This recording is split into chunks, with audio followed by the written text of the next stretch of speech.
ठीक है। Dinesh Kumar MBA from Javed.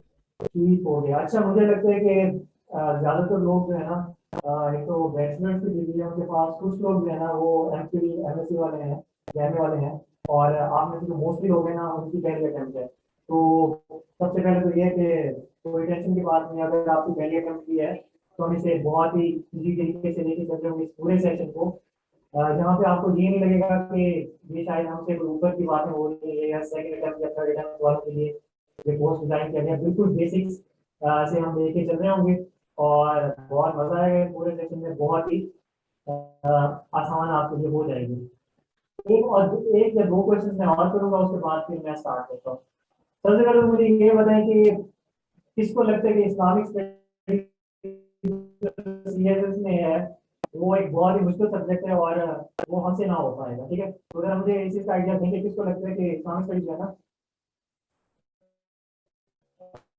वो काफी मुश्किल सब्जेक्ट है, और उसको जो है ना पास करना इट टेक्स सम एफर्ट। ठीक है, फरहा को लगता है, फरहा कोई मसला नहीं है, बहुत ही जो है ना इस सेशन के बाद आपको लगेगा बहुत ही सब्जेक्ट है। ये होता है, ये नेचुरल है। ठीक है, नूरुल्लाह को लगता है कोई मसला नहीं है, सबको स्टार्ट आप जब कर रहे होते हैं, स्पेशली जो पहले अटेम्प्ट वाले होते हैं, तो उनको यही लग रहा होता है। सिद्रा को लगता है कि मार्क्स में थोड़ा डिफिकल्ट है। सिद्रा वसीम को लगता है कि मुश्किल सब्जेक्ट है इस्लामिक स्टडीज। सही है। अच्छा आसमा, मोस्टली लोगों को जो है ना वो वॉइस क्लियर जा रही है, तो आई थिंक आपके एंड पे कोई इशू है। बाकी आई थिंक वो वॉइस का इशू नहीं है। अच्छा जी, ठीक हो गया। अच्छा, आप लोगों में से अगर किसी को लगता है कि इस्लामिक स्टडीज बहुत मुश्किल सब्जेक्ट है, और जो है ना पता नहीं किस तरह पास हो सकेगा, स्पेशली जो 2021 के रिजल्ट आया है उसके बाद, वैसे ही भी ठीक है। ये डेवलपर, आई डोंट नो कि कौन है डेवलपर, अपने नाम से आदमी ज्यादा बेहतर था। ठीक हो गया। बिल्कुल, ये आप लोगों में से सारे सही कह रहे हैं कि सब्जेक्ट थोड़ा मुश्किल है, लेकिन अगर आपके पास सही गाइडेंस हो तो कोई ऐसा इशू नहीं होता, और बिल्कुल ऐसी बात है। तो सबसे पहली बात तो ये है कि बिल्कुल भी उसके सब्जेक्ट में बहुत ईजी है, और जब हम सेशन को आगे बढ़ाएंगे तो आपको पता चलेगा कि कोई रॉकेट साइंस नहीं, इस्लामिक स्टडीज में ये वैसा ही है जैसे हम पहले करते आ रहे हैं। बस थोड़ी सी चीजें जरा डिफरेंट हो जाती हैं सिलेबस की वजह से, लेकिन वो चीजें ऐसी नहीं है कि जिसकी वजह से हमें लगे कि कोई बहुत ही एक्स्ट्रा चीज है इस्लामिक स्टडीज में। अच्छा, मुझे एक और बात भी आप लोग बताएं कि आप लोगों को रीजन क्या लगती है कि अगर मार्क्स नहीं आते इस्लामिक स्टडीज में तो उसकी जो है सबसे बड़ी रीजन क्या होती है? मतलब आप लोगों ने, आई एम श्योर के डीएमसी वगैरह देखी होंगी लोगों की जिसकी पहली अटेम्प्ट है, और जिनकी दूसरी है तो उनको तो वैसे ही पता होगा। तो क्या रीजन लगती है कि अगर मार्क्स नहीं आ रहे सब्जेक्ट में तो उसकी क्या वजह हो सकती है? क्यों मार्क्स नहीं आते लोगों के, स्पेशली जो है 2021 के अटेम्प्ट में हम सबने देखा कि बहुत ही जो है ना बुरे हालात हुए। सब कंपल्सरीज नहीं, लेकिन इस्लामिक स्टडीज में जो है ना हमारा बिल्कुल नॉन पेपर अटेम्प्टिंग टेक्निक पे आ रहे होंगे। बल्कि स्टार्ट में मैं आप लोगों को ये बताता हूँ कुछ चीज़ों का कि हमें जो है ना तीन चीज़ों का ख्याल रखना पड़ता है इस्लामिक स्टडीज का पेपर अटेम्प्ट करते हुए, और तीन चीज़ों से जो है ना हम इम्प्रूव कर सकते हैं अपने मार्क्स, और मैक्सिमम मार्क्स हम ले सकते हैं। चलिए जी, आप लोगों का थोड़ा सा आई होप कि थोड़ी आइस ब्रेकिंग हो गई होगी, बिल्कुल इजी हो जाए, कोई टेंशन की बात नहीं है। और ठीक है, हमारे हम इन सब चीज़ों पे जो है ना आते हैं तो बिल्कुल इजी हो जाए। मैं बोर्ड पे लिखता हूँ, उसको देखें। ठीक है, उसके बाद हम छोटा सा जो है लेक्चर भी करेंगे, तो उसको भी आप देख लीजिएगा स्लाइड पे। तो बहुत ही इसके बाद I am hopeful and I am pretty sure कि इसके बाद जो है ना आप लोग को इस्लामिक स्टडीज का सब्जेक्ट नहीं लगेगा। सबसे पहले हम आते हैं कि पेपर अटेम्प्टिंग टेक्निक्स, ठीक है, कि उनमें जो है कौन सी चीज़ें होती हैं जो एक इस्लामिक स्टडीज़ के। भाई साहब, I think I am completely Audible, अगर कोई इशू है तो फिर आपके इंटरनेट की वजह से है। अच्छा जी, कौन सी ऐसी चीज़ें हैं जिसकी वजह से जो है ना मार्क्स नहीं आती है, जिनको अपने आप आंसर में अगर इनकॉर्पोरेट करें तो मार्क्स आपके फिर आने के चांसेस ज़्यादा होते हैं, या मैक्सिमम मार्क्स आपके आने के चांसेस होते हैं। तो हम जो है ना बारी बारी स्टार्ट करते हैं। सबसे जो मेन चीज़ है, ठीक है, वो हम सबको ही पता है, आप लोगों में से बहुत सारे लोगों ने लिखा भी सही चैट में, और वो ये है कि हमारे पास जो है ना आयात, ठीक है, और तारीख। आयात और हदीस ये ऐसी चीजें हैं कि अगर आप नहीं लिखेंगे ना तो फिर आप ये एक्सपेक्ट ना करें कि आपने जो है ना इस्लामिक स्टडीज कोई पास कर लेना है। और अगर पास आपने कर भी लिया, ठीक है, एग्जामिनर को आपके सर साहब भी गए और उसने आपको पास कर भी दिया, तो फिर भी जो है ना वो फिर आपको बिल्कुल लाइन पे पास करेगा, ठीक है। अदरवाइज ज्यादा चांसेस जो होंगे वो यही होंगे कि आपको फेल कर देगा, ठीक है। हमने ये याद रखना है कि इस्लामिक स्टडीज का अगर पेपर है तो हमने उसे इस्लामिक स्टडीज का पेपर समझ के ही करना है, और उसमें जो बेसिक रिक्वायरमेंट्स होती है वो हमने पूरी करनी है। ठीक हो गया। सबसे पहले हमारे पास आयात और हदीस आ गए। आयात और हदीस जो है ना वो दो चार तरीकों से लोग लिखते होते हैं। कुछ लोग होते हैं वो सिर्फ ट्रांसलेशन लिखते होते हैं, ठीक है। और कुछ लोग होते हैं ट्रांसलेशन लिखते हैं लेकिन नीचे रेफरेंसेस उसके नहीं लिखे होते। और कुछ लोग होते हैं कि वो कंप्लीटली लिखे होते हैं, अरबिक लिखे होते हैं, साथ ही ट्रांसलेशन भी लिखे होते हैं और नीचे रेफरेंस भी लिखे होते हैं। अब इसमें यही बात है कि जितना आप जो है ना वोट डालेंगे वो उतना ज्यादा मीठा होगा आपका पेपर। तो अगर आपको अरेबिक याद हो जाती है, ठीक है, जो कि मैं आपको सजेस्ट करूंगा, जो कि मैं आपको जाती एक्सपीरियंस से रिकमेंड करूंगा कि आप कोशिश करें कि आप अरेबिक याद करें आयात की हदीस की। अगर आप वो इनकॉर्पोरेट करके आ जाते हैं अपने पेपर में तो उससे भी बेहतर चीज और कोई नहीं है, ठीक है। आप अरेबिक लिखेंगे, आप उसके नीचे जो है ना ट्रांसलेशन लिखेंगे, उसके नीचे उसका रेफरेंस लिखेंगे, तो उसके बाद जो है ना आई डोंट थिंक कि फिर एग्जामिनर के पास कोई भी रीजन रह जाएगी कि वो आपको मार्क्स कम दे दे या आपको फेल कर दे, ठीक है। तो आयात और हदीस हमने लाजमी इंकॉर्पोरेट करनी है। अ, कोशिश करनी है हमने कि हम जो है ऐसी आयात और हदीस याद करें, एक तो जो ओवरलैपिंग हो, एक से ज्यादा टॉपिक्स में हम उनको इंकॉर्पोरेट कर सकते हो, और जिनकी हमें जो है ना अरबी हमें आसानी से याद हो जाए और जिसे हम लिख के आ सके। ठीक हो गया। सबसे पहली बात जो इस्लामिक स्टडीज के पेपर की होती है वो यही होती है कि आयात और हदीस आपने हर क्वेश्चन में, और हम आगे जाके भी देखेंगे लेकिन मैं अभी से आपको बता देता हूँ कि हर क्वेश्चन के अलावा जो है ना हर क्वेश्चन के अंदर हर पेज पे आपका एक रेफरेंस होना लाजमी है। एक आयत या एक हदीस आप जब तक हर पेज पे आपके आंसर शीट में नहीं होगा तब तक जो है ना वो माहौल नहीं बनेगा। अच्छा जी। अब जो दूसरी चीज आ जाती है, आई होप कि आपको बोर्ड जो है ना वो विजिबल है। दूसरी चीज आ जाती है कि रेफरेंसेस फ्रॉम स्कॉलर्स। ठीक हो गया। अच्छा जी। अब इसका क्या मतलब है, ये एक ऐसी चीज है, ये बहुत सारे लोग जो है ना ये ओवरलुक कर जाते हैं, उनको पता ही नहीं होता कि ये चीज भी हमने अपने पेपर में ऐड करनी थी।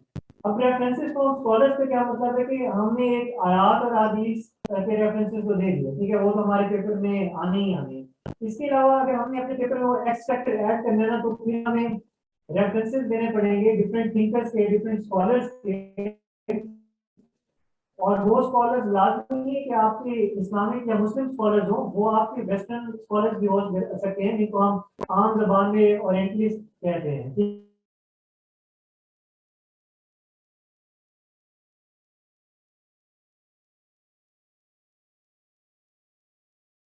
एक मुस्लिम स्कॉलर का रेफरेंस हो, उसकी कोई कोट हो, उसका कोई बुक में से कोई लाइन हो, ठीक है, और एक जो है ना आपके पास किसी वेस्टर्न थिंकर का या वेस्टर्न ऑथर का या वेस्टर्न स्कॉलर का रेफरेंस हो, ठीक है।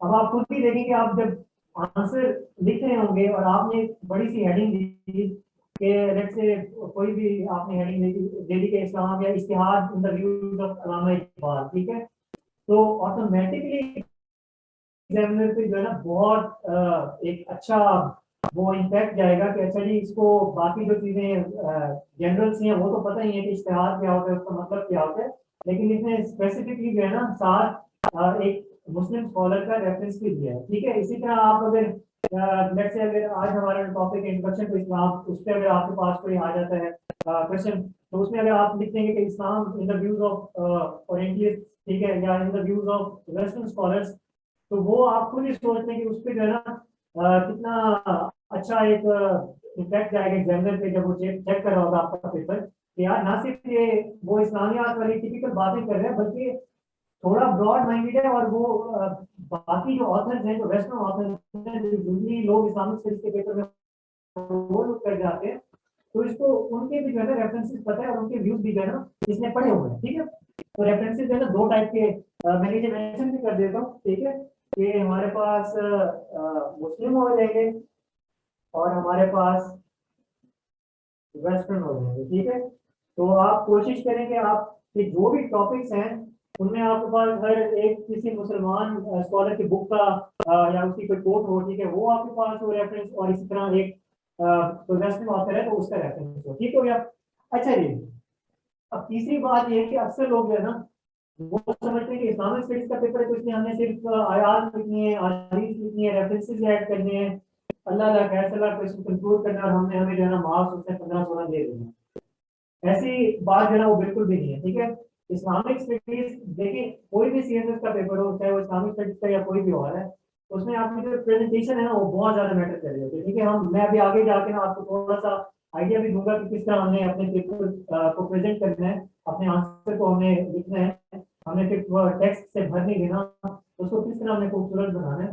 तो अब मैं अपने तीसरे पॉइंट पे आता हूँ कि प्रेजेंटेशन आपकी बहुत ज्यादा मैटर कर रही होती है, ठीक है। और आपके क्वेश्चन में जो है ना आप जितनी ज्यादा आसानी पैदा करेंगे एग्जामिनर के लिए, उतने ज्यादा चांसेस हैं कि आप लोगों के मार्क्स बहुत अच्छे आएंगे। और अगर आपकी कोई छोटी मोटी मिस्टेक है भी सही और उसे नजर भी आ गया तो वो ओवरलुक कर देगा, ठीक है। अगर आपका पेपर ही उसे फैसिलिटेट नहीं कर रहा होगा तो फिर जाहिर है फिर जो आपकी मिस्टेक नहीं भी होगी ना वो फिर वो भी आप उसको आपकी मिस्टेक लग रही होगी, और फिर उधर से भी जो है ना वो आपके मार्क्स काट रहा होगा, ठीक है। तो हमने जो है ना फिर जो प्रेजेंटेशन है या खूबसूरत बनाने के लिए अपने इस्लामिक स्टडीज का पेपर, उसमें जो तीसरी चीज हमें ऐड करनी पड़ती है वो हमें करने पड़ते हैं।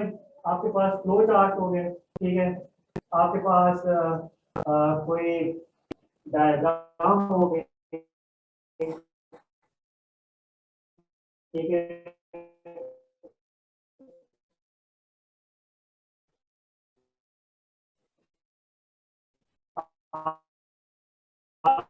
आपके पास इसी तरह जो है ना, नहीं जहाँ पे भी जो आपको लगे ना कि यहाँ पे गुंजाइश है मेरे पास वो चार्ट बनाने की, मेरे पास जो है ना कोई मैं यहाँ पे कंपैरिजन का कोई क्वेश्चन आ गया तो मैं वहाँ पे कोई टेबल बना सकता हूँ, वहाँ पे लाजमी बनाए, ठीक है। सिर्फ आपका टेक्स्ट मैटर नहीं कर रहा होगा, ये छोटी छोटी चीजें ये आपके मार्क्स आपको टच करके दे रही होगी, ये 2 या 3 मार्क्स का क्वेश्चन में आपका डिफरेंस डाल देंगे। अब मैं आपको एग्जाम्पल दूँ तो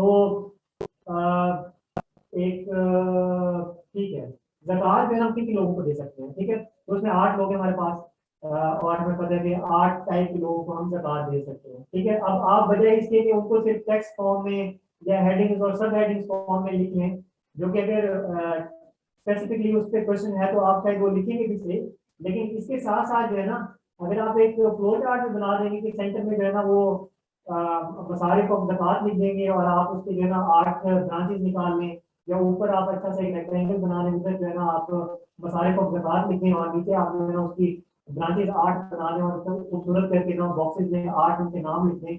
जो टेक्स्ट आपने लिखना है वो आपने लिखना ही है, ठीक है, उसको हम कहीं नहीं करें, लेकिन आप जब ये करेंगे तो एग्जामिनर शायद आपका टेक्स्ट पढ़ेगा ही नहीं, वो सिर्फ वो देखेगा, उसे होगा कि ठीक है इसने इसको इसे पता है कि कौन से 8 है और बड़े खूबसूरत तरीके से इसने प्रेजेंट किया हुआ है, तो इसको जो है ना मार्क्स दो, ठीक है, इसको पास करो, ठीक है। तो ये चीज जो है ना ये भी एक बहुत लाजमी चीज है। अच्छा, अब जैसे मैंने और शुरू में बताया आयात और हदीस का, वो यही है कि हमने जो है ना हर पेज पे इंश्योर कर रहे हैं इस चीज को कि हमारा एक कोई एक नहीं जो है ना आयत या हदीस लाजमी हो, ठीक है। अक्सर लोग क्या होते हैं वो स्टार्ट कर देते हैं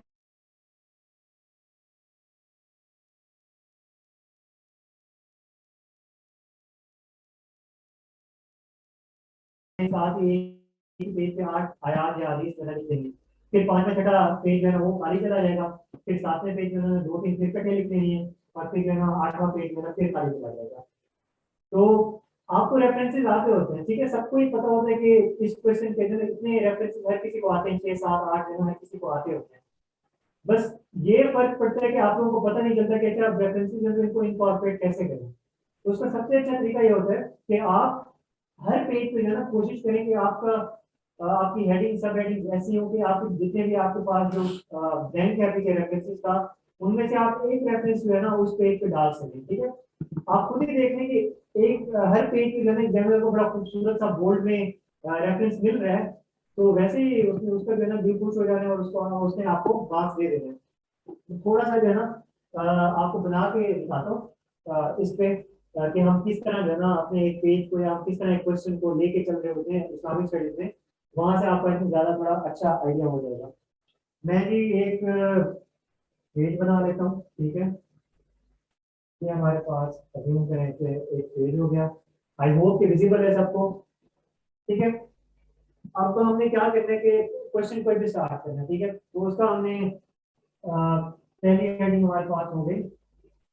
लेट्स से कि मैं वैसे ही वो कर दूँ इंट्रोडक्शन की, ठीक है। ये हमारे पास आ गई। अच्छा, अब ये आपने हेडिंग जो है ना, ये हेडिंग लाजमी देनी है, और इसको इस तरह भी नहीं देना कि आप जिस पेन से लिख रहे हैं तो उसी पेन से आप इंट्रोडक्शन लिख दें और जल्दी जल्दी भगा के, जी टाइम तो मेरे पास है नहीं तो मैं बस जल्दी जल्दी उसी पेन से लिखता हूँ और नीचे से मैं पैराग्राफ स्टार्ट कर दूँ, बिल्कुल भी नहीं। जो सबसे अच्छा तरीका मुझे लगता है वो ये होता है कि कट मार्कर्स का आप यूज करें। उसमें हमारे पास दो टाइप के कट मार्कर आ रहे होते हैं। एक थोड़ा सा ज्यादा, आई थिंक 604 का होता है, वो थोड़ा ज्यादा मोटा होता है, और उससे थोड़ा जो है ना एक और, एक 605 होता है, एक 604 होता है, एक थोड़ा सा ज्यादा मोटा होता है, एक थोड़ा सा पतला होता है। और इस तरह हमारे पास एक राउंड निक वाला मार्कर आ रहा होता है। तो आप बजाय इसके कि एक ही पेन से आप लिखते रहें, ठीक है, या आप बिल्कुल किसी पतले मार्कर से लिखें, आप जो है कट मार्कर का यूज करना सीखें। उसका क्या होगा कि आपकी जो हेडिंग्स है ना और आपकी जो रेफरेंसेस है वो बहुत ज्यादा प्रोमिनेंट होंगे। फिर एग्जामिनर शायद आपका टेक्स्ट पढ़ेगा ही नहीं, उसमें अगर कोई गलती है, आपकी कोई ग्रामर की गलती है, आपने कोई वैसे ही स्पेलिंग मिस्टेक कर दी, तो वो शायद पढ़ेगा ही नहीं, क्योंकि उसकी ऑटोमेटिकली जो है ना नजर आपके जो हाईलाइट्स होंगी ना, कि आपने कोई हेडिंग दी है कट मार्कर से, उस पर जाएगी। आपने कोई रेफरेंस लिया हुआ है बोल्ड करके मार्कर से बड़ा अच्छा सा खूबसूरत बड़ा बड़ा करके, उस पर जाएगी, ठीक है। तो इसका एक जो है ना फायदा ये होता है कट मार्कर का। अच्छा, हमने कर दिया तो उसको कोशिश करेंगे आप जो है ना हेडिंग को फिर अंडरलाइन कर दें, उसी कट मार्कर से बेशक कर दें। अंडरलाइन हमने कर दिया, ये इंट्रोडक्शन की हमारे पास हेडिंग आ गई। उसके बाद हमने जो है ना अपनी जो एक दो तीन चार लाइन लिखनी है लिखनी। अब लेट्स से कि आपने कोई रेफरेंस ऐड करना है, ठीक है। कोई आपने जो है ना आयत ऐड करनी है, उसका क्या होगा कि आपने ये नहीं करना कि आपने बिल्कुल लाइंस नहीं छोड़ी, और या फिर आपने पैराग्राफ के दरमियान ही वो जैसे आप फ्लो में जा रहे थे उधर ही आपने आयत ऐड कर दी, और उधर ही ब्रैकेट में उसका ट्रांसलेशन उसकी लिख दी, और अल्लाह अल्लाह कैसा ये हमारा तो रेफरेंस ऐड हो गया। बिल्कुल भी नहीं। पैराग्राफ अपना लिखें, आयत आपने ऐड करनी है, एक या दो लाइन छोड़ें, सुकून से कोई मसला नहीं होता, बहुत पेजेस होते हैं। एक्स्ट्रा चाहिए तो एक्स्ट्रा भी आप लोगों को मिल जाते हैं, ठीक है। दो पेजेस के बाद आप फिर जो है ना अपना रेफरेंस दें, ठीक है। अब जी आयत जो है ना हमने कोई लिखी है, हम सिंपली लिखते हैं कि सूरह इखलास की जो है ना हमने पहली आयत लिखी है, उसके जो है ट्रांसलेशन हम लिखते हैं, जैसे अल्लाह इज वन, ठीक है। ये हो गया। उसके बाद जो है ना मैंने पहले क्लास लिख दिया और आयत नंबर वन लिखी, ठीक है। और उसके बाद जो है ना आपने अगर कोई और टेक्स्ट है आपका तो उसके नीचे दिया। तो जो भी हमने रेफरेंस देना है ना, वो इसी तरह देना है कि ऊपर जो हम टेक्स्ट लिख रहे हैं उसमें एक दो लाइन छोड़ दें हम, और उसके बाद भी जो है ना एक दो लाइन छोड़ें, और इसको आपने सेंटरली अलाइन करना है, ठीक है। सेंटर में आपने दोनों साइड से एक एक डेढ़ डेढ़ इंच जगह छोड़ देनी है जब भी आप रेफरेंस लिख रहे हो। आप कोशिश करें कि इसको मार्कर से लिखें, ठीक है, बोल्ड मार्कर से लिखें, ताकि वो प्रोमिनेंट हो। जो आपके कोटेशन साइन होते हैं वो उनको बड़ा बड़ा करके लिखें, ताकि पता चले अच्छा इसमें कोई कोट लिखी है, कोई आयत लिखी है, कोई हदीस लिखी है, ठीक है। उसके बाद आपने रेफरेंस लिख दिया। अगली लाइन पे नीचे जो है ना एक साइड पे करके, आई होप कि ये विजिबल है सबको, आपने उस पर रेफरेंस दे दिया, ठीक है, सूरह अल इखलास की जो है ना पहली आयत है वो आपने उसे बता दी। उसके बाद आपका अगर आपका और कोई टेक्स्ट रहता है तो वो आप जो है ना उसके एक दो लाइन छोड़ के, और फिर जो है ना फिर इसी तरह हमारे पास दूसरा पेज आ गया, ठीक है। अब दूसरे पेज में भी वही है कि जो है ना हमने दूसरी हेडिंग दी कोई, जैसे कि इस्लाम का हमारे पास कोई क्वेश्चन आया हो तो हम जो कह देते हैं कि जो है ना मीनिंग ऑफ इस्लाम, ठीक है। तो मैं जल्दी जल्दी लिख रहा हूँ, तो इसको आपने अंडरलाइन कर दिया। उसके बाद जो है ना आपने अपना वो किया। अब इसमें जो है ना अगर कोई ऐसी चीज है कि कोई टर्म है, जैसे इस्लाम है तो वो कहाँ से निकला है, ठीक है, मीनिंग उसका क्या है कि वो एक अरबिक वर्ड है सलमा, तो वहां से निकला है।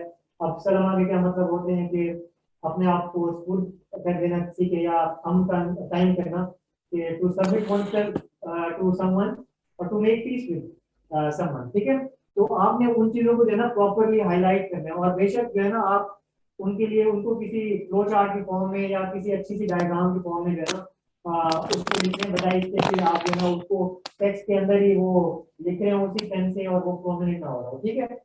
इसी तरह हमारे पास ये आ जाएगी, कोई हमारे पास फिर रेफरेंस आएगा तो उसको हम फिर वैसे कर देंगे, दरमियान में हम करके ये कर देंगे। फिर हमारे पास तीसरी हेडिंग आ जाएगी, उसको इस तरह हेडिंग हमने बड़ी बड़ी कर देंगे, और इसी तरह हम अपना क्वेश्चन जो है ना वो जारी रखेंगे। तो आप खुद देखेंगे कि जिन लोगों को लगता है कि 8 पेज से 9 पेज मुझसे नहीं लिखे जाते, और मुझसे टाइम मैनेज नहीं हो पाता, इतना टेक्स्ट कैसे लिखूं, तो जब आप इस तरह से पेपर अटेम्प्ट करते हैं कि आपकी 2 लाइन की जो है ना हाइट पे आपका सिर्फ हेडिंग का जो फॉन्ट रहता है ना उसकी हाइट आ रही होती है, ठीक है। अगर आपकी हेडिंग 2 लाइन पे भी आ रही है ना, तो वो आपका पेपर की जो है ना 3 4 5 लाइन ले जाती है, ठीक है। आप कंजूसी ना करें, बड़ा बड़ा करके लिखें, हेडिंग्स को प्रोमिनेंट हो, साफ सुथरी हो, ठीक है। उसके बाद आप एक आध लाइन छोड़ के अपना टेक्स्ट लिखें, आपको कोई रेफरेंस आ जाते हैं तो टेक्स्ट के नीचे 1 2 लाइन छोड़ दें, बड़े बड़े कोटेशन मार्क्स डालें, दरमियान में आप ना 2 3 लाइन में आप टेक्स्ट अपना वो रेफरेंस डालें, फिर कोटेशन मार्क्स से क्लोज करें, 1 लाइन नीचे जो है ना उसके उसका रेफरेंस ऐड करें, फिर जो है ना आप अगली हेडिंग की तरफ जाएं, या फिर 1 2 लाइन छोड़ के आप अगले टेक्स्ट की तरफ जाएं, ठीक है। तो आप इस तरह देखेंगे कि अगर आप हर पेज पे एक रेफरेंस ऐड करते हैं, और इस पैटर्न पे लेके चलते हैं, तो आप ऑटोमेटिकली जो है ना 30 मिनट से 35 मिनट में आपको मिनिमम 8 पेज बहुत इजीली हो जाएंगे। मतलब इसमें आपको कोई एफर्ट करने की जरूरत ही नहीं पड़ेगी, बहुत ही इजीली आप ये ना 8 पेज 30 35 मिनट में लिखे जाएंगे, ठीक है। अच्छा जी, ये हो गया। अब जो है ना सबने नोट कर लिया, should I remove this side of the board, या किसी ने नोट करना है? जी, कोई मुझे टाइप कर दे, जरा मुझे देख के बताइएगा, आई थिंक टेक्स्ट जो है ना वो है। ठीक हो गया, ठीक हो गया जी। सबने नोट करके, आई होप कि अब थोड़ा आप लोगों को क्लियर हो गया होगा कि हमने इस्लामिक स्टडीज का पेपर किस तरह करना है, ठीक है। तो ये हमारा बेसिकली था कि हमें क्वेश्चन किस तरह करते हैं। अब मैं आप लोगों को बताऊंगा कि इस्लामिक स्टडीज के हमारे पेपर में जो है ना कुछ हेडिंग्स ऐसी होती हैं, कुछ चीजें ऐसी होती हैं जो मोर लेस जो है ना हर टॉपिक में आ रही होती है, और जो मोर लेस हमें हर टॉपिक में इनकॉर्पोरेट करना लाजमी होती है, ठीक है। वो क्या, कौन कौन सी हेडिंग्स होती हैं? वो हेडिंग्स होती है हमारे पास, इंट्रोडक्शन आपका आ गया, ठीक है, कोई भी टॉपिक होगा उसका इंट्रोडक्शन की आप हेडिंग लाजमी दे रहे होंगे, ठीक हो गया, एक हेडिंग होगी। उसके बाद मोस्टली हमारे टॉपिक्स में जो है ना एक और हेडिंग आ रही होती है, और वो क्या होती है, मीनिंग एंड कॉन्सेप्ट, या सिर्फ मीनिंग, ठीक है। कि अगर ज़कात है तो ठीक है, मीनिंग ऑफ ज़कात, नमाज है तो मीनिंग एंड कॉन्सेप्ट ऑफ नमाज, ठीक है, या प्रेयर।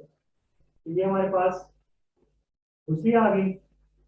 तीसरी हमारे पास कौन सी हेडिंग आ रही होती है? तीसरी हमारे पास हेडिंग एक जो आ रही होती है, वो आ रही होती है कि लेट्स से ज़कात है ना, तो ज़कात in the light of Quran, ठीक है। तो मैं यहाँ पे जो है ना फॉर रेफरेंस ज़कात ही कर देता हूँ। तो ज़कात इन द लाइट ऑफ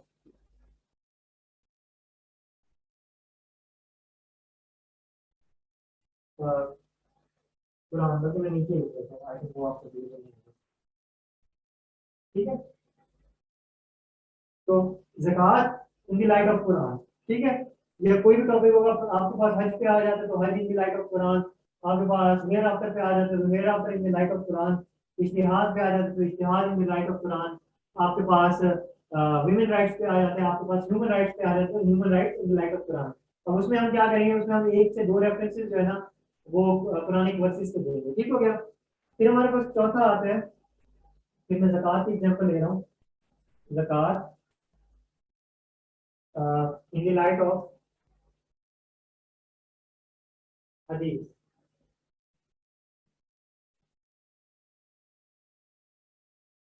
ठीक है। तो ये हमारी जो है ना ये चौथी, ये भी ऑलमोस्ट हर टॉपिक में हमारे पास आ रही है। हमारे पास जाहिर है नमाज का टॉपिक है, तो नमाज में हमारे पास बहुत सारी बेतहाशा हदीस हैं, और नमाज मोहम्मद की मिराज है, फॉर एग्जांपल। तो ये जो है ना आपके पास हर टॉपिक के हवाले से जो है ना आपके पास आदीज होती है, तो आप एक या दो जो है ना आदीज इस हेडिंग के नीचे वो इनकॉर्पोरेट कर सकते हैं। ठीक हो गया, ये चार हेडिंग्स हैं, ये मोर लेस आ रही होती हैं। अच्छा जी, मैं पांचवी इधर ही ऐड करता हूँ, फिर हम जो है ना दूसरे पे उस पे जाते हैं बोर्ड पे। फिर हमारे पास आ रहा होता है जो मैंने आपको बताया कि स्कॉलर्स के रेफरेंसेस आ रहे होते हैं। ठीक है, तो रेफरेंसेस ऑफ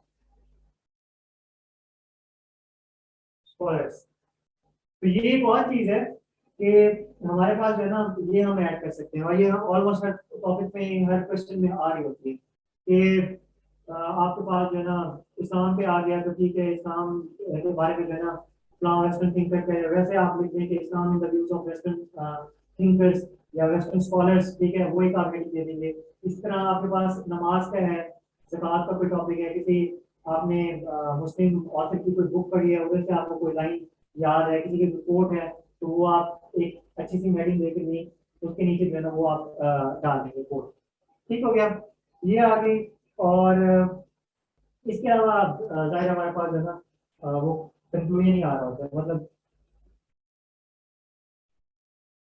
अब ये तो 6 हेडिंग ऐसी ना, ये मोरलेस हर क्वेश्चन में आ रही है आपकी।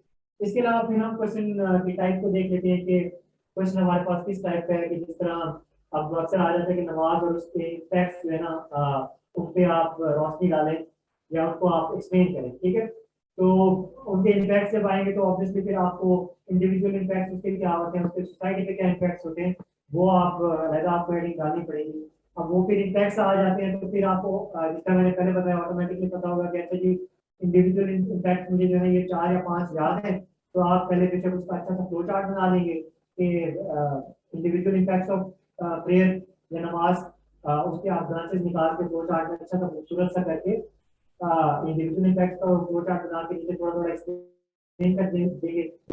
आई थिंक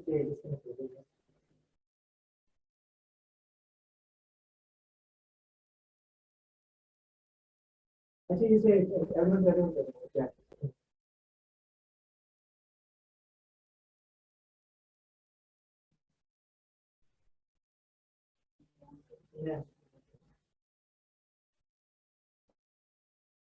अच्छा जी, सॉरी आई थिंक इंटरनेट को इशू हुआ था, आई होप कि आई एम बिजी में, आई एम ऑडिबल नाउ। जरा आप चैट बॉक्स में टाइप करें, मुझे बताएं।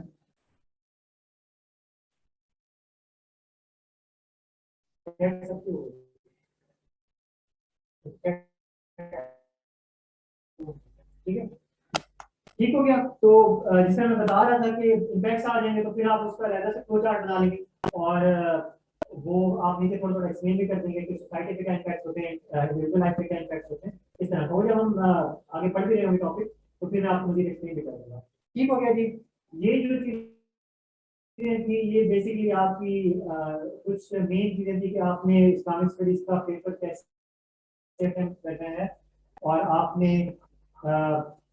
इस्लामिक स्टडीज के पेपर को जो है ना किस तरह से आपने हर आंसर को लेके चलना है। ठीक है, I hope I have been very clear. अगर किसी को कोई क्वेश्चन है तो टाइप कर दें, अगर किसी ने कोई पेपर अटेम्प्टिंग टेक्निक के बारे से भी कोई क्वेश्चन करना है तो बेशक अपना जो है ना माइक भी ऑन करवा सकते हैं, हैंड रेज कर दें, तो उसके बाद जो है ना आपको माइक ऑन कर दिया जाएगा और आप जो है ना माइक से भी पूछ सकते हैं, टाइप करने तो आप टाइप भी कर सकते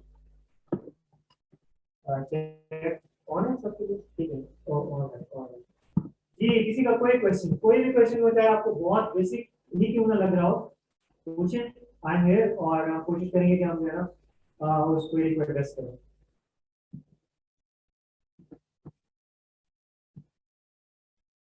किसी का कोई क्वेश्चन नहीं है?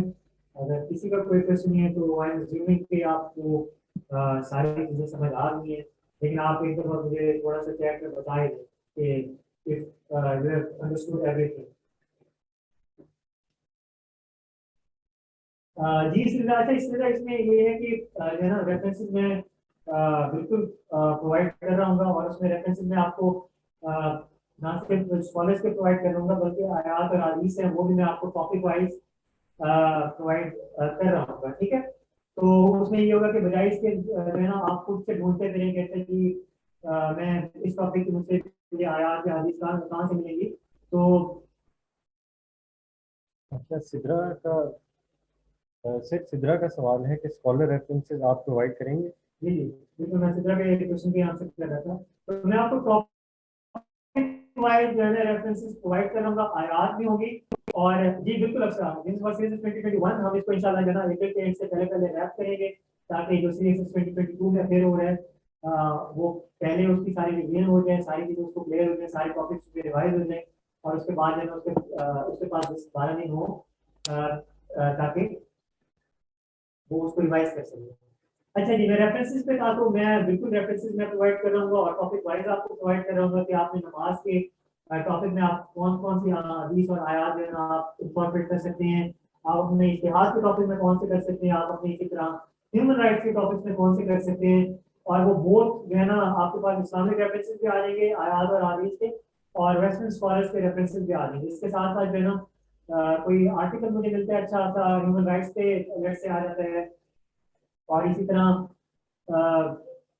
कोई और हमारे पास टॉपिक आ जाता है, लेट्स से कि नमाज पे आ गया मेरे पास, कंटेम्प्रेरी इशू पे अक्सर एक क्वेश्चन जो आ रहा होता है कि इस्लाम एंड टेररिज्म या इस तरह इस्लाम एंड एक्सट्रीमिज्म, तो उसके अगर मुझे कोई अच्छा आर्टिकल मिलता है तो वो भी मैं बिल्कुल आप लोगों के साथ शेयर करूंगा, ताकि आप लोगों को जो है ना इस टाइम पे जो सीएसएस खासतौर पे 2022 वाले हैं उनके पास वैसे ही टाइम नहीं है, मतलब अगर वो रिवाइज करने में बैठे ना सारे टॉपिक्स को, तो फिर भी जो है ना बिल्कुल ही टाइम नहीं है, दो दो दिन 3 3 दिन एक टॉपिक के लिए बचते हैं, एक सब्जेक्ट के लिए। तो वो मैं सारा कोशिश करूंगा कि जितना ज्यादा आप लोगों को फैसिलिटेट कर सकूं, मैं उसी तरह आप लोगों को फैसिलिटेट करूंगा, ताकि आप एक फाइल ओपन करें, उसके बाद उसमें आपके पास सारे जो है ना रेफरेंसेस मौजूद हों, फिर उनको जो है ना आपका काम होगा कि आपने उनको याद करना है, ठीक है, क्योंकि ऑब्वियसली मैं जाके वहां पे आपके बिहाफ पे लिख के नहीं आ सकता, तो आपने सिर्फ उनको याद करना होगा, बाकी लीव एवरीथिंग टू मी, मैं आप लोगों को सारी चीजें जो है ना प्रोवाइड करूंगा। अच्छा जी, मैं जरा चैट बॉक्स में जाऊँ और लेट मी सी के क्वेश्चन आप लोगों के आ रहे थे। अच्छा जी तो काफी सारे लोग माइक पे अपनी पूछना चाह रहे हैं, तो हम अनम्यूट कर दूं तो जी आई थिंक माइक पे कर लेते हैं, क्योंकि चैट पे जो है थोड़ा वो हो जाता है, तो मैं मुझे ना कैमरा साइड पे करके चैट ओपन करनी पड़ती है। एक मिनट, मैं जरा अब जी माइक ऑन करेंगे तो मुझे बता देंगे किसका माइक ऑन करना है।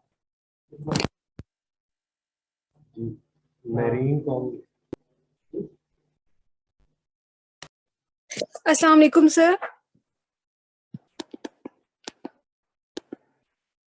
Sir am I Audible?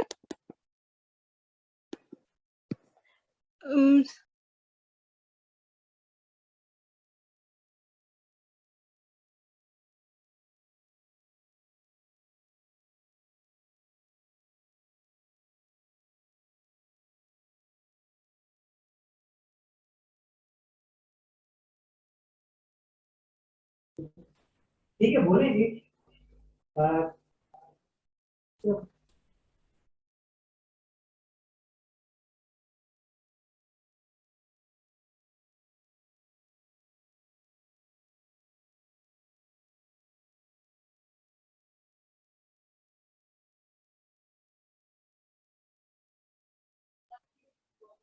अस्सलाम वालेकुम सर। जब मैं बोल रही हूँ आपकी आवाज नहीं आ रही हम सबको। आई थिंक आप मुझे सुन सकते हैं पर हम आपको नहीं सुन सकते। Am I audible now? Yes sir, अब आपकी आवाज आ रही है। ठीक है, चलें, वेरी गुड। अब क्वेश्चन करें आप, आपका जो भी था। Yes sir.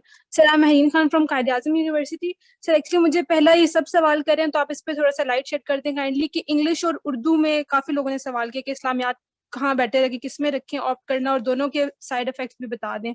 सेकेंडली सर ये है कि अभी मैं प्रिपेयर करती हूँ तो एराब का अक्सर मुझे मसला होता है कि विदाउट एराब अगर हम पुट करें तो वो इक्वली इफेक्टिव रहेगा, और अगर आपके पास कोई साइट है आप बता सकते हैं, क्योंकि हमें एराब के बगैर नहीं पता चलता कि आयात हम किस तरह कोट करें, तो वो हमारे लिए हेल्पफुल रहेगा। बिसाइड्स दैट ट्रांसलेशन काफी जगह पे डिफरेंट होती है जब हम इंग्लिश की करते हैं, तो अक्सर सब कहते हैं कि कोटेशन आप मार्क्स ना डालें जब आप इंग्लिश की कर रहे हो, क्योंकि हर किसी के वर्सेस चेंज होते हैं। आप क्या कहते हैं इस पे?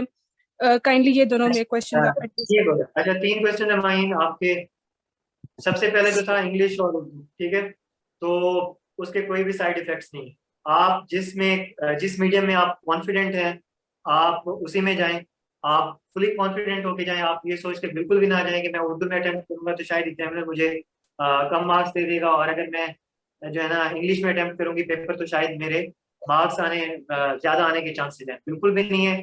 एज लॉन्ग एज आपका कंटेंट सही है, आपने रेफरेंसेस दिए हुए हैं, जो मैंने आपको बातें बताई आपने वो सारी इनकॉर्पोरेट की हुई हैं, तो फिर इट डजेंट मैटर कि आप किस मीडियम में सॉल्व कर रहे हैं अपना पेपर। ठीक है, हमारे पास जो है ना यूजली लोग क्या समझ रहे होते हैं कि हम इंग्लिश में कर लेते हैं, शायद इंग्लिश में जो है ना वो ज्यादा अच्छा इम्पैक्ट जाता है और ज्यादा अच्छा एक तरह से असर होता है एग्जामिनर पे और उस पर ज्यादा मार्क्स आते हैं। तो इसकी सबसे अच्छी एग्जाम्पल जो है ना मैं आपको हमारी कलीग की दे देता हूँ, डॉक्टर नूरुल हुदा की। उनकी जो है ना इस्लामिक स्टडीज उर्दू में थी, ठीक है, and she scored very well Urdu में अटेम्प्ट करते हुए भी। ठीक है, तो इससे हमें क्या पता चलता है कि उर्दू और इंग्लिश का जो है ना कोई फर्क नहीं पड़ता। अब दूसरी बात है एराब की। तो जहां तक एराब का है ना, तो आप एराब बिल्कुल याद करना जो है ना वो पॉसिबल नहीं होता, बहुत सारे रेफरेंसेस होते हैं, फिर आपको हर चीज की जो है ना वो बिल्कुल वो निटी ग्रिटी जो है ना वो याद करना पॉसिबल नहीं होता। आप एराब के बगैर अरेबिक लिखें, उसमें कोई भी इशू नहीं है, it will be as effective as जितना वो एराब के साथ होगी। ठीक है, तो आप जो है ना बजाय इसके कि एराब याद करने पे टाइम लगा दें, उससे बेहतर है कि आप एराब के बगैर रेफरेंसेस ऐड करें, लेकिन आप रेफरेंसेस के जो है ना अरेबिक ज्यादा याद करने में टाइम लगाएं। ठीक हो गया। इसके अलावा जी तीसरा question, sorry slip through my mind, तीसरा क्वेश्चन आपको क्या था? सर थर्ड क्वेश्चन मेरा ये था कि जब हम ट्रांसलेशन लिखते हैं तो उनको कोटेशन मार्क्स में डालें, क्योंकि वो डिफरेंट बिल्कुल, होती हैं हर किसी की। आप कोई भी सोर्स उठा लें, ठीक है, इस्लाम मैं आपको बता दूंगा। ठीक है, इंटरनेट में जो है ना बहुत अच्छे अच्छे सोर्सेज पढ़े हैं, दो चार जहाँ से आप उठा लें अपने ट्रांसलेशन। अगर आप बिल्कुल एज इट इज लिख रहे हैं ट्रांसलेशन को, तो उसे कोटेशन मार्क में ही लिखते हैं। ठीक है, आप जब चीज सही लिख रहे हैं तो फिर आप डर क्यों रहे हैं? ठीक है, फिर आपने लाजमी उसको एक एग्जामिनर को एक थोड़ी सी हिंट देनी है कि शायद इसे जो है ना एग्जैक्टली वो ट्रांसलेशन याद नहीं है, तो इस वजह से इसने कोटेशन मार्क्स नहीं डाले। आपको अगर सही याद है, आपने एक सोर्स से उठाया है कोई आयत कोई हदीस, उसकी आपको ट्रांसलेशन बिल्कुल अच्छी तरीके से याद है वर्ड बाय वर्ड, उसे कोटेशन मार्क्स में ही डाल के आए, उसे बड़े बड़े कोटेशन मार्क्स में लिख के आए, ताकि वो बड़ा प्रोमिनेंट हो, बड़ा हाईलाइट हो जाए। ठीक है, तो आई होप कि तीनों चीजें क्लियर हो गई हैं। अगर इसके अलावा आपको कोई क्वेश्चन तो पूछें, यस अदरवाइज सर, फिर हम किसी और। यस सर, बस एक लास्ट ओके क्वेश्चन जी। है, ये जो वर्ड्स होते हैं जैसे हमारे ज़कात हज इनके लिए पिलग्रिमेज एटसेट्रा का वर्ड्स भी यूज होते हैं, बट हम इसी तरह सलात और ज़कात भी लिख सकते हैं डायरेक्टली, और इसी तरह सुबह सादिक का कुछ स्पेसिफिक वर्ड्स हैं जो इसी तरह यूज होते हैं बुक्स में। अच्छा, अब ये है कि सुबह सादिक तो आई डोंट नो कि कहाँ पे यूज हो रहा होता है इस्लामिक स्टडीज में, लेकिन ये है कि जो वर्ड्स हमारे पास है ना, लेट्स से ज़कात हो गया हमारे पास, हो गया हज हो गया, ठीक है, हम इस तरह के आप वर्ड्स जो है ना आप एज इट इज इंग्लिश में भी लिख के आ सकते हैं। मतलब ज़कात को आपने लाजमी नहीं है कि आप आर्म्स गिविंग लिख के आए, आप जो है ना आप उसे ZAKAT ज़कात भी लिख के आएंगे ना, तो it will be as effective as you know its translation. ठीक है, तो उसमें आप ज्यादा इस चीज में ना जाएंगे, आपको लाजमी उसकी जो है ना इंग्लिश में ट्रांसलेशन ही करके लिखिए। इज्तिहाद है तो उसको आप इज्तिहाद ही लिखेंगे, IJTEHAD। ठीक है, तो आप इन चीजों में ना जाएं, आपको जैसे इजी लगता है आप वैसे का वैसे लिखें। और आप देखें तो आपके क्वेश्चन जो होता है ना, अगर आप पास पेपर्स निकालें तो उसमें भी ज़कात, उसने ज़कात ही लिखा होता है इंग्लिश में, उसने कभी भी ज़कात को जो है ना आर्म्स गिविंग नहीं लिखा होता, तो उसने इश्तिहाद को इश्तिहाद ही लिखा होता है। तो जब एग्जामिनर आपको खुद वैसे लिख के दे रहा है तो आप क्यों परेशान हैं, आप भी बिल्कुल ऐसे लिखें। अच्छा जी, कोई और? जी Faraz.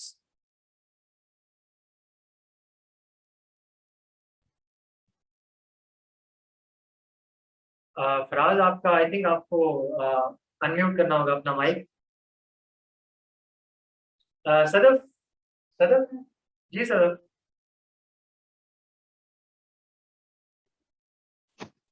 Assalamu alaikum, sir. My name is Sadaf Shaheen from Karachi. जी Sir, am वालेकुम I सलाम। audible? जी जी जुआन। अच्छा सर, मैंने ये क्वेश्चन करना था कि अगर मैंने इस्लामियत उर्दू में ली है, तो आपने एक बहुत इंपॉर्टेंट पॉइंट बताया जो कि ऑब्वियसली हमारे माइंड में नहीं था इससे पहले, कि वेस्टर्न स्कॉलर को भी आप कोट करें। तो सर, जी अगर हम जी वेस्टर्न स्कॉलर को कोट करते हैं तो वेस्टर्न स्कॉलर ज़्यादातर जो है वो इंग्लिश में ही चीज़ें जो है वो लिख रहे होते हैं, तो उसको हम क्या उर्दू के पेपर में इंग्लिश इस तरह से लिख सकते हैं? उसमें ये है कि आप वेस्टर्न स्कॉलर्स को बेशक उसकी उर्दू ट्रांसलेशन ही करके लिखते हैं। देखिए आपका एक जो एग्जामिनर है ना वो इस चीज में नहीं पड़ेगा कि आपने जो है ना उसको इंग्लिश में लिखा है या उर्दू में। मैं आपको बता रहा हूँ कि आपको अब तक आई थिंक जो 2022 वाले हैं उनको अब तक जो है ना पता चल ही गया होगा कि आपके सारे जो है ना CSS जो है ना वो ऑप्टिक्स पे चल रहा होता है, ठीक है। तो एग्जामिनर ने आपको सिर्फ इतना देखना है कि अच्छा जी इसे वेस्टर्न स्कॉलर का पता है और इसने कोई उसकी कोट लिखी है, ठीक है। तो आप जो है ना उसको बेशक ट्रांसलेशन आप उसकी करके लिख दें, ठीक है, और इस पे आपको कोई ज्यादा फर्क नहीं पड़ेगा। जो एग्जामिनर जिस चीज पे फोकस कर रहा होगा वो इस चीज पे कर रहा होगा कि इसने बड़ी सी हेडिंग दी है और इसने बताया कि अच्छा जी वो GB शॉ जो है ना वो इस्लाम के बारे में उसके क्या ख्यालात है, और वो जो है ना उस चीज पे वो ज्यादा फोकस कर रहा होगा। तो बिल्कुल ईजी होगी जो है ना वो लिखें। अगर आपने इंग्लिश में भी लिखना है तो आप इंग्लिश में भी लिख सकते हैं, और वो भी आई एम श्योर कि एग्जामिनर विल अंडरस्टैंड कि अगर एक वेस्टर्न स्कॉलर है तो ऑब्वियसली वो उसने उर्दू में तो अपनी किताब लिखी नहीं होगी, उसने इंग्लिश में लिखी होगी। तो आप दोनों में जो है ना आप दोनों में से आपको जो इजी लगता है आप उसी में लिखें। ज्यादा जो चीज मैटर कर रही होगी वो ये कर रही होगी कि आपने किसी वेस्टर्न स्कॉलर का रेफरेंस दिया है या नहीं दिया। ठीक हो गया। सर एक और मेरा क्वेश्चन था, I don't know it is kind of myth और रियलिटी, बट सर इसमें ये पूछना था मैंने कि कुछ लोगों से मैंने सुना है कि अगर आप पेपर अटेम्प्ट कर रहे हैं तो आपको नहीं पता कि आपका जो चेकर है वो कौन है, तो आपने जो है वो किसी भी क्वेश्चन को फिक़ह हनफिया और जाफरिया दोनों के पर्सपेक्टिव से बयान करना है लाजमी। अच्छा ये है कि इसमें जो है ना इस्लामिक स्टडीज में आपको कोई क्वेश्चन ऐसा नहीं हो आएगा जहाँ पे आपको जो है ना वो सेक्टेरियंस की बेस पे आपको क्वेश्चन अटेम्प्ट करना पड़े कि फलां सेक्टेरियन ये कहता है और फलां फिक्का ये कहता है, ठीक है। आप जनरल जो है ना इस्लामिक स्टडीज आप हर क्वेश्चन ऐसा होगा इस्लामिक स्टडीज के पेपर में हमेशा ऐसा आता है, एग्जामिनर को भी पता होता है कि ये इश्यूज आते हैं, तो वो आप जनरली लिख लेते हैं, ठीक है। वो आपको नमाज पे क्वेश्चन देगा ना तो वो ये नहीं कहेगा कि जो है ना फिक्र हनफिया वाले इसके बारे में नमाज के बारे में क्या कहते हैं या फिक्र जाफिया वाले क्या कहते हैं। वो आपको सिर्फ नमाज का बताएगा कि व्हाट इज नमाज, और आप उसको बता देगा कि अच्छा जी describe its impacts on a person's individual life and on social life, ठीक है। तो अब डन सर। इसमें आप मुझे बता दें कि इसमें कौन सी ऐसी चीजें जहाँ पे जो है ना हम हमें लाजमी जो है ना वो सेक्टेरियन की बेस पे हम डिवाइड कर सकते हैं। हमने सिंपली नमाज का बताना है कि नमाज क्या है, वो तो सब फिको में जो है ना उसकी डेफिनेशन सेम ही है। हमने नमाज का लिटरल मतलब बताना है तो वो तो एक ही अरबिक का वर्ड है। हमने उसकी जो है ना रेफरेंसेस ऐड करने हैं तो वो तो हम एक ही कुरान एक ही हदीस से जो है ना वो लिख रहे होंगे। हमने उसके जो है ना इम्पैक्ट्स बताने तो वो इम्पैक्ट्स तो सेम ही है ना कि नमाज अगर पाइटी इंड्यूस करती है इंडिविजुअल्स में तो वो तो चाहे वो फिक्र हनफिया के हों इंडिविजुअल्स या फिक्र जाफिया के हों, तो वो दोनों में ही जो है ना पाइटी इंड्यूस कर रही होती है। तो आप जो है ना इस चीज को, और ये मैं बाकी सबको भी बताऊंगा, तो कभी भी जो है ना सेक्टेरियंस की बेस पे कोई भी क्वेश्चन अपना ना करें आप अटेम्प्ट आपसे। ठीक हो गया, मैं फराज को मैं कहता हूँ आप जनरली लेके चलें और हमेशा क्वेश्चन पे आपको ऐसे आते हैं जो आप जनरली अटेम्प्ट कर सकते हो, तो उसमें आप इन चीजों को कॉम्प्लिकेट ना करें, बिल्कुल सिंपल लेके चलें। जितना आप लोग इस चीज को सिंपल लेके चलेंगे इस्लामिक स्टडीज को, और इस्लामिक स्टडीज का किसी भी सब्जेक्ट को, उतना ही जो है ना ज्यादा आपका पेपर भी अच्छा होगा और ज्यादा आसानी से जो है ना आपके मार्क्स भी आप फैच कर रहे होंगे। ठीक हो गया। आई होप कि I have answered your question. I think अब फराज ने अनम्यूट करना है मुझको। अस्सलाम वालेकुम सर, एम आई ऑडिबल? जी फराज आपकी थोड़ी सी आवाज कम आ रही है, अगर आप माइक के सर करीब अब आ रही है आके आवाज? बोलें। जी अब सर बेहतर है, बोले। सर मेरा क्वेश्चन ये था कि सर उर्दू में कहा जाता है कि आपको उर्दू में अटेम्प्ट करने के लिए आपकी उर्दू अच्छी होनी चाहिए, उसके जॉर्गन्स और उसके आपको अल्फाज आने चाहिए, उसकी वोकैब आनी चाहिए। तो क्या ऐसे ही है, या जो एफएससी लेवल पे हमने और मैट्रिक लेवल पे जो उर्दू की होती है उसी लेवल की उर्दू हमने लिखनी होती है? और सेकंड अच्छा क्वेश्चन उसमें सर ये मेरा ये है कि नहीं, अच्छा उसमें ये है कि आपके सिर्फ इस्लामिक स्टडीज में नहीं, आपका कोई भी पेपर होगा ना, पॉलिटिकल साइंस हो गया आपका, करंट अफेयर्स हो गया आपका, लेट्स से क्रिमिनोलॉजी हो गया, कोई भी पेपर आप उठा के देख लें तो उसमें आपको जार्गन्स तो आने मतलब आने चाहिए उस सब्जेक्ट के। जार्गन्स मेन नहीं आएंगे तो उसके बगैर तो आपका जो है ना वो काम नहीं चलेगा, ठीक है। तो वो मेन जो जार्गन्स होते हैं वो तो आपको हर सब्जेक्ट की आनी चाहिए, वो सिर्फ इस्लामिक स्टडीज तक लिमिटेड बात नहीं है, वो हर कंपल्सरी और हर ऑप्शनल के लिए जो है ना ये बात इक्वली इफेक्टिव है कि आपको उसके जार्गन्स आने चाहिए, क्योंकि जार्गन्स से ही एग्जामिनर को पता चलता है कि अच्छा ये सिर्फ वो सरफेस वाली बातें नहीं है। इसको मेन इसमें थोड़ा सा डेप्थ में जाके भी पढ़ा है सब्जेक्ट को, और इसे पता है कि अच्छा जी इंटरनेशनल रिलेशंस का सब्जेक्ट है तो उसमें कौन से जार्गन्स यूज हो रहे होते हैं, कि ठीक है एक वर्ड होता है कि हेजमनी का वर्ड हम यूज कर रहे होते हैं। इसी तरह अगर इसने कोई और सब्जेक्ट पढ़ा है, यूएस हिस्ट्री पढ़ा है, तो उसके कौन से जार्गन्स हैं। इसने पंजाबी पढ़ लिया है तो उसके कौन से जार्गन्स हैं, क्रिमिनोलॉजी। तो वो जो है ना आपको हर सब्जेक्ट के जार्गन्स मेन जो है ना, मैं ये भी नहीं कह रहा कि आप बिल्कुल ही डेप्थ में चले जाएं और आप बहुत ही मुश्किल मुश्किल जार्गन्स याद करना शुरू कर दें, लेकिन जो बेसिक जार्गन्स होते हैं, जो मेन हर सब्जेक्ट के जार्गन्स होते हैं, वो आपको हर सब्जेक्ट के आने लाजमी है। हिना कहती हैं कि what should be the minimum number of pages for one question. Hina minimum आप कोशिश करेंगे 8 पेजेस पे आपका क्वेश्चन जाए, और वो आपका 8 पेजेस पे क्वेश्चन ऐसे ही जाएगा जैसे मैंने आपको बताया। जब आप जो है ना बड़ी बड़ी हेडिंग्स करके लिख रहे होंगे, उसके बाद जो है ना जुनैरा जी आप अनम्यूट करते हैं, उसके बाद आप जो है ना रेफरेंसेस खुले खुले करके लिख रहे होंगे, उसके ऊपर नीचे आप स्पेस छोड़ रहे होंगे, और प्रॉपर जो है ना आप हेडिंग्स फॉर्म में फ्लो चार्ट्स आप ऐड कर रहे होंगे, तो आपका 8 पेजेस पे इजीली जो है ना क्वेश्चन चला जाएगा। तो कोशिश करें मिनिमम जो है ना आप 8 पेजेस पे जाएं। क्वालिटी जहाँ पे मैटर कर रही होती है, तो अनफॉर्चुनेटली जो है ना एक सीएसएस का ये भी एक प्रॉब्लम है कि यहाँ पे क्वांटिटी भी मैटर करती है। आप बहुत अच्छा क्वेश्चन भी लिख के आए, 4 पेजेस पे होगा तो एग्जामिनर जो है ना उसका माइंडसेट ऐसे ही होता है कि शायद इसे फिर आता ही नहीं था, हालांकि आपने शायद 16 पेजेस वाले से भी ज्यादा अच्छा क्वेश्चन लिखा होगा। तो आप जो है ना मिनिमम 8 पेजेस का टारगेट रखें। इसमें एक चीज मैं और ऐड करूंगा, और वो ये है कि आप 4 क्वेश्चन होंगे तो उनकी जो है ना लेंथ जो है ना वो आप देखेंगे मोर लेस सेम हो। ये ना हो कि आपको पहला क्वेश्चन 10 पेजेस पे जा रहे हैं और आखिरी क्वेश्चन तक आते आते जो है ना आप 3 पेजेस तक रिड्यूस होकर रह गए। ठीक है, तो टाइम को ऐसे मैनेज करें और अपने क्वेश्चन को आप ऐसे मैनेज करें कि अगर आपको एक क्वेश्चन बहुत ज्यादा अच्छा आ भी रहा है ना, तो आप उसको इसी तरह लिखेंगे वो आपका 8-9 पेजेस पे जाए, और आपका सारे पेजेस में जो है ना +-1 पेज का फर्क हो, कि आपका पहला क्वेश्चन है तो वो 8 पेजेस पे है, दूसरा है तो लेट से वो 9 पेजेस पे आपका चला गया, तीसरा है तो चले वो 7 पेजेस पे आ गया, और आखिरी है तो वो दोबारा से 8 पेजेस पे आ गया। तो इस चीज का भी आपने लाजमी ख्याल रखना है कि आपके जो लेंथ है क्वेश्चन की वो सबकी मोर और लेस सेम हो। ठीक हो गया? किसी और ने आगे जी बासित। अस्सलाम वालेकुम सर।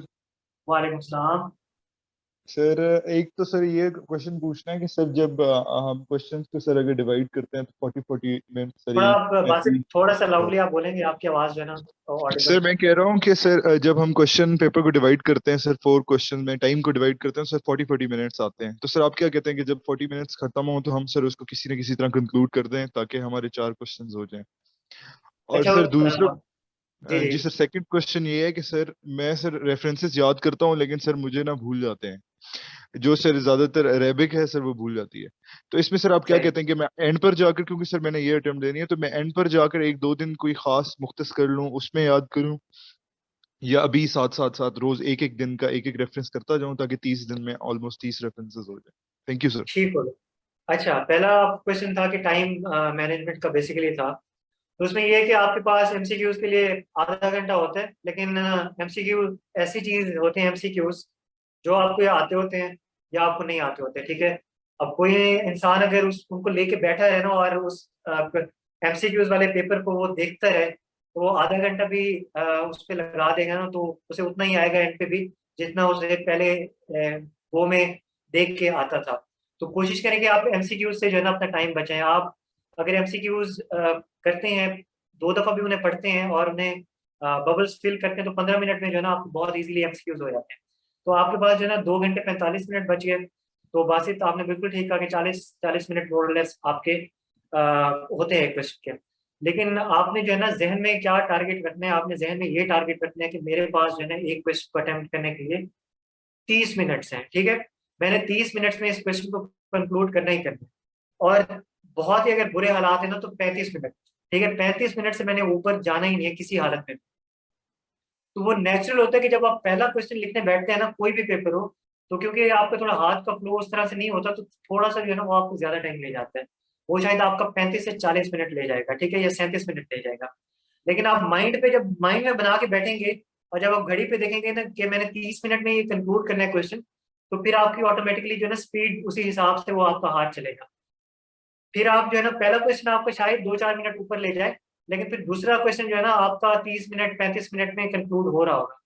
तो आपको अगर लगता है ना कि आपने एमसीक्यू सॉल्व कर लिया, आपने मार्जिन वगैरह ड्रॉ कर लिए, अब आप क्वेश्चन सॉल्व करने ही बैठ रहे हैं, तो आपको है ना कि अगर मेरे पास 40 मिनट पर क्वेश्चन है, तो आप जहन में हमेशा रखें कि मेरे पास जो है ना शायद 30 मिनट ही है एक क्वेश्चन के।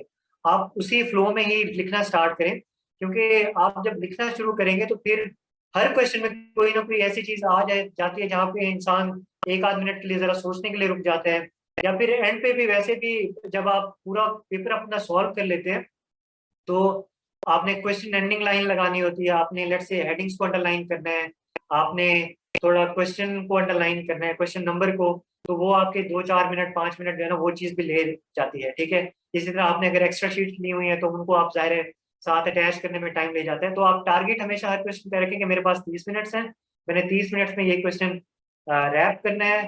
पहला क्वेश्चन नेचुरल है कि आपका जाएगा वो 35 मिनट पे भी जाएगा, और शायद आपको ज्यादा अच्छा आ रहा होता है तो इंसान कहता है कि इसमें थोड़ा मैं ज्यादा अच्छे तरीके से और साफ सुथरा करके लिख दूं तो वो शायद 40 मिनट पे भी चला जाए। लेकिन अगर आप सारे क्वेश्चन का 30 मिनट टारगेट रखेंगे तो इवेंचुअली जो है ना आपके फिर टाइम मैनेज हो ही जाएगा। अब जहां तक अरेबिक की बात है, दूसरे क्वेश्चन की आपकी, तो अरेबिक याद तो ऐसी ही होती है कि आप उसे बार बार रिवाइज करें, बार बार उसको लिखें। ठीक हो गया। उसका आपका तरीका भी सही है कि आप जो है ना एंड पे एक आध दिन मुख्तस कर लें और उस पर जो है ना आप रटे लगा लें। लेकिन मैं आपको ज्यादा तौर पर रिकमेंड करूंगा कि साथ साथ आप करते रहें, एंड पे आप फिर जो है ना एक आध दिन बेशक बैठ के लगा के उनको दोबारा से जो है ना सबको क्रैम कर लें। लेकिन अभी इस तरह ना करें कि बिल्कुल मैं एंड पे के लिए ही छोड़ दूं, क्योंकि एंड पे आप पे वैसे भी बहुत प्रेशर होता है, 12 सब्जेक्ट्स होते हैं, आप कहते हैं कि अच्छा यार मैंने इस सब्जेक्ट का भी थोड़ा सा करना है तो ये भी देख लूँ, इस सब्जेक्ट का भी मेरा रहता है ये भी देख लूँ। तो आप एंड के लिए बिल्कुल ना छोड़ें, साथ साथ उसे देखते रहें, प्रैक्टिस करते रहें। लेकिन ये कि एंड पे आप बिल्कुल एक आध दिन छोड़ दें। मैंने जाती तौर पे भी यही किया था कि मुझे मसला हो रहा था, मैंने एंड पे एक दिन छोड़ा था, और पेपर से आई थिंक 2 दिन पहले जो है ना मैंने बैठ के टॉपिक वाइज जो है ना सारी रेफरेंसेस जो है ना उनको क्रैम कर लिया था। तो इस टेक्निक से आई एम श्योर कि आपको जो है ना याद हो जाएंगे। अच्छा जी, मैं जरा चैट में देख लूँ आप लोगों के quote an ayat. अच्छा जी, आयशा कहती हैं कि is it okay to quote an ayat at the start of the introduction and in the conclusion? बिल्कुल आयशा, आप कर सकती हैं, कोट कर सकती हैं, आपको जहाँ पे बेहतर लगता है आप वहीं पे कोट कर सकती हैं। आप बेशक एक दो लाइंस लिख के फिर आप दरमियान में आयत कोट कर दें। इसी तरह कंक्लूजन में एक बिल्कुल बहुत अच्छा तरीका होता है कि आप जो है ना आयत पे या किसी रेफरेंस पे जो है ना आप अपना क्वेश्चन कंक्लूड कर दें। ठीक है, क्योंकि एग्जामिनर के लिए जो है ना वो बहुत अच्छा इंप्रेशन जाता है कि अच्छा आपने क्वेश्चन स्टार्ट भी एक रेफरेंस से किया था आयत या हदीस से, और कंक्लूड भी जो आपने किया है ना, तो एग्जामिनर के जो माइंड में आखिरी बात बैठती है ना वो यही बैठती है कि इसने रेफरेंस पे कंक्लूड किया है। तो वो बिल्कुल आप कर सकती हैं। सर अस्सलाम वालेकुम। जी जी, बोले। सर मेरा क्वेश्चन है कि अगर हमें रेफरेंस के एग्जैक्ट वर्ड्स याद ना हो तो क्या हम इनडायरेक्ट स्पीच के अंदर अपने वर्डिंग्स में लिख सकते हैं लेकिन मैसेज सेम हो इंग्लिश के अंदर, अगर इंग्लिश में अटेम्प्ट किया और उर्दू में अगर अटेम्प्ट किया तो वो भी बता दें। अच्छा, उसमें ये है कि आपको रेफरेंसेस जो है ना मैं आपको रेकमेंड करूंगा कि आप याद कर लें, और वो इतने मुश्किल नहीं है। ठीक है, अभी शायद लगते हैं कि बहुत मुश्किल है, हर किसी को ही लगते होते हैं स्टार्ट में कि इतने ज्यादा रेफरेंसेस हैं, इतने ज्यादा टॉपिक्स हैं तो कौन याद करेगा। लेकिन आप वर्ड बाय वर्ड उन्हें एक दफा याद करने बैठेंगे, आप कैजुअल रूटीन में जो है ना उन्हें एक दफा फाइल आप एक कंपाइल कर लें। ठीक है, अगर आप सेशन में आएंगे मेरे साथ तो मैं आपको प्रोवाइड कर दूंगा। आप रात को जो है ना 15 मिनट उन रेफरेंसेस को सिर्फ देख भी लेना, तो आपको by the time of exams जो है ना आपको याद हो ही जाएंगे। तो कोशिश करें कि आप याद कर लें, वो ज्यादा अच्छा इंप्रेशन जाता है, बजाय इसके इसके कि आप उसे जो है ना पैराफ्रेज करके लिखें, तो उसमें जो है ना फिर ज्यादा वो होता है। और ठीक सर हो एक गया और जी। सर जी बात बता, उर्दू पेपर जो उर्दू में अगर अटेम्प्ट करेंगे तो वो लेफ्ट टू राइट लिखना होता है, मतलब। जी जी, उर्दू में आप बिल्कुल आप जो है ना उर्दू वाली साइड से भी कर सकते हैं, और आप जो है ना दूसरी भी से भी कर सकते हैं, दोनों ही होते हैं। ठीक है, लोग दोनों से अटेम्प्ट कर रहे होते हैं। आपको यूजली लोग क्या कर रहे होते हैं कि वो लेफ्ट टू राइट ही कर रहे होते हैं जिस तरह उर्दू का पेपर लिखते हैं। ठीक है, तो उसमें कोई ऐसा इशू नहीं, ये चीजें बहुत जो है ना मेरे ख्याल में बहुत माइन्यूट सी होती है, तो इन चीजों पे आप ज्यादा ना करें फोकस, आप जो है ना अपने पेपर पे, अपने रेफरेंसेस पे और अपने कंटेंट पे वो करें।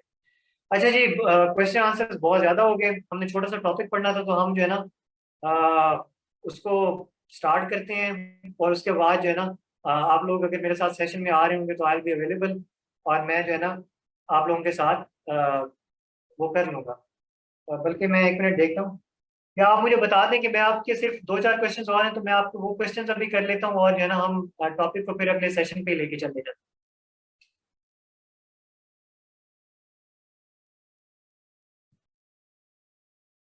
ठीक है। अच्छा जी, अच्छा जो लोग ज्वाइन करना चाह रहे हैं, जो सोच रहे हैं ना, तो ठीक है, मैं क्वेश्चंस के साथ साथ जुनैरा जो है ना, मैं वो करवा देता हूँ, सदर पढ़ा दे, टॉपिक पढ़ा दे। चलें, मैं टॉपिक पढ़ा देता हूँ। मैं सिर्फ ये बताऊंगा कि जो लोग आएंगे तो उसका यही है कि बिल्कुल इजी हो कि हम इस कोर्स को लेके चलेंगे। और किसी का क्वेश्चन भी था कि CSS 2022 के लिए ये है कि 2023 के लिए है, तो ये मेनली जो है ना वो 2022 वालों के लिए भी बिल्कुल इक्वली इफेक्टिव है कि हम इसे जो है ना विद इन अ मंथ, बल्कि कोशिश करेंगे कि अप्रैल से पहले ही जो है ना एंड होने से पहले इसे रैप कर दें, और ताकि 2022 वालों के लिए जो है ना इजीली उसको रिवाइज करने का टाइम और उनका पूरा सिलेबस कवर हो जाए। तो हम मेरे ख्याल में टॉपिक पे चलते हैं, और उसके बाद जो है ना, अच्छा जी, बहुत सारे लोग कह रहे हैं कि सर क्वेश्चन ही बता दें। चलें फिर हम क्वेश्चन 2-4 मैं आपके लेता हूँ टाइम, क्योंकि बहुत ज्यादा हो गया। आपको वैसे 1 घंटे का टाइम था सेशन का, तो ऑलरेडी मैंने 10-15 मिनट और ऊपर ले लिए हैं। 2-4 मैं क्वेश्चन और करता हूँ, टॉपिक हम जो है ना फिर अगले लेक्चर से हम स्टार्ट कर लेंगे। तो क्वेश्चन आप टाइप कर लें, या किसी ने अनम्यूट होना है तो वो अपने हैंड रेस कर ले, ठीक है, फिर हम स्टार्ट करते हैं। अच्छा जी, कुछ लोग पूछ रहे हैं बॉक्स का और असाइनमेंट्स वगैरह के। तो असाइनमेंट्स ये है कि रेगुलर मैं दे रहा हूँ आपको, लेक्चर के बाद ही दे रहा हूँ, और मैं रेगुलरली आपको चेक करके वो वापस भी कर रहा हूँ। तो उससे आपका ये है कि जैसे जैसे सेशन आगे जाता जाएगा, आपका एक चेक रहेगा कि अच्छा जी आपकी इंप्रूवमेंट आ रही है नहीं आ रही है, आपको किन चीज़ों में इंप्रूव करने की जरूरत है। बाकी जहाँ तक किसी ने टेस्ट सेशन का पूछा, तो बिल्कुल हम टेस्ट सेशन हमारे चल भी रहे हैं। हम अभी फुल लेंथ बॉक्स भी हम स्टार्ट करने वाले हैं। तो हम 2 बैचेस में उनको स्टार्ट कर रहे हैं। 25 to 30 अप्रैल हमारा पहला बैच है, और दूसरा हमारा बैच जो है वो 2nd और 7th में है। तो उसमें फुल लेंथ FPSC के पैटर्न पे हम मॉक्स ले रहे होंगे। आप आएँ, आप इनरोल करवाएं, और उसमें बिल्कुल आप को डिटेल्ड कॉम्प्रिहेंसिव फीडबैक मिलेगा। डॉक्टर नूरुल हुदा जो है ना आपका वो सारे पेपर्स वगैरह चेक कर रही होंगी।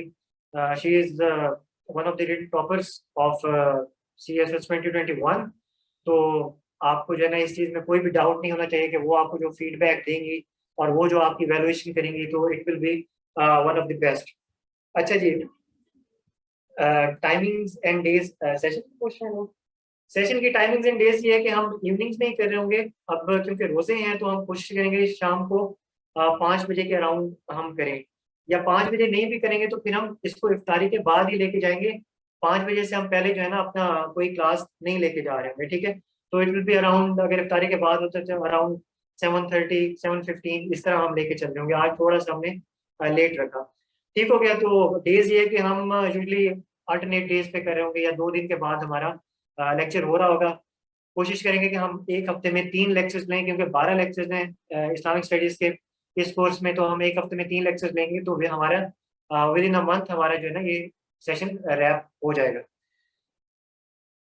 अच्छा जी, रजिस्ट्रेशन अगर किसी ने करवानी है तो नंबर आपको जो है ना नीचे चैट बॉक्स में आ रहा होगा, वहाँ पे आप कांटेक्ट कर लें, और वहाँ पे आप रजिस्ट्रेशन करवा सकते हैं। सारी डिटेल्स आपको वहाँ पे मिल जाएंगी। किसी ने अनम्यूट करना है, किसी ने नहीं करना, ठीक हो गया जी। आई होप कि I have answered all your questions.